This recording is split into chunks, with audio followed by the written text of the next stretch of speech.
Or Orthodoxy 101 was about movement to the high place. So if you look back in the altar there, you probably notice that behind the actual holy table is a large seat. It's the seat of the bishop, which is called the throne of the bishop, and a couple seats around that. And during various times, particularly in the liturgy, you probably notice every Sunday at the time of the readings, when the readings are being done, the epistle, the gospel, the priest will head back to the high place there and stand slightly off-center.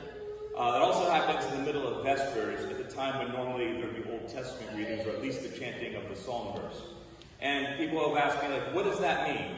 What's the whole thing about movement there? And why is the priest facing us when the rest of the time my back is to you, as we've talked about? There's the proper orientation of prayers to the east. Well, that is a very ancient tradition. So ancient that we definitely know it's apostolic, because it's first mentioned as an ancient tradition by St. Ignatius of Antioch in the year 107, who was a disciple of St. John the Apostle. He mentions it already as the standard that there's this vision that when the clergy turn around, when they go and they face the people for that brief moment in the service, that it is an icon or symbol.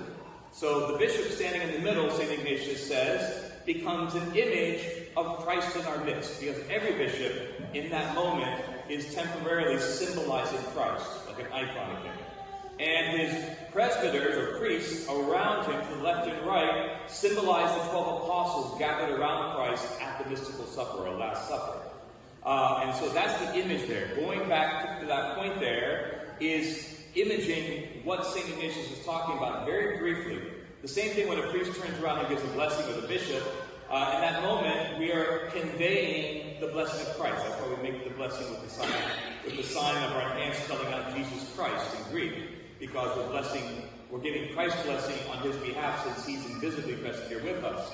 But the clergy become tangible representatives of Christ in our midst in the parish. And so in that moment, that's what's happening. Now you might notice that I always stand off center, because the bishop is the only one who can be in the center there. He's the one who actually becomes the image or icon of Christ in our midst. And so that middle place is reserved for kin, and so the priest always stands off center. And that tradition goes back very far. In older churches, they used to call that the synchronon, because it was this place. There actually were built-in chairs into the wall there in the old churches in Byzantine times.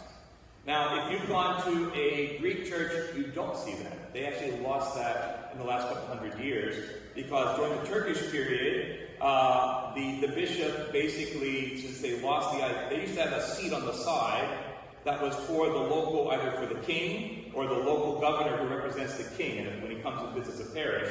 And during the Turkish period, they kind of lost that tradition, and the bishops were kind of forced by the Turks to have an administrative role in the empire, so they started sitting in what used to be the governor's seat off to the side. And that's a tradition you'll see in many Greek parishes.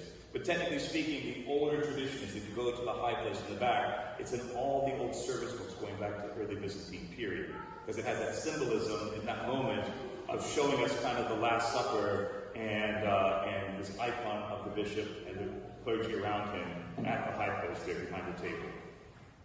So that's our Orthodoxy 101.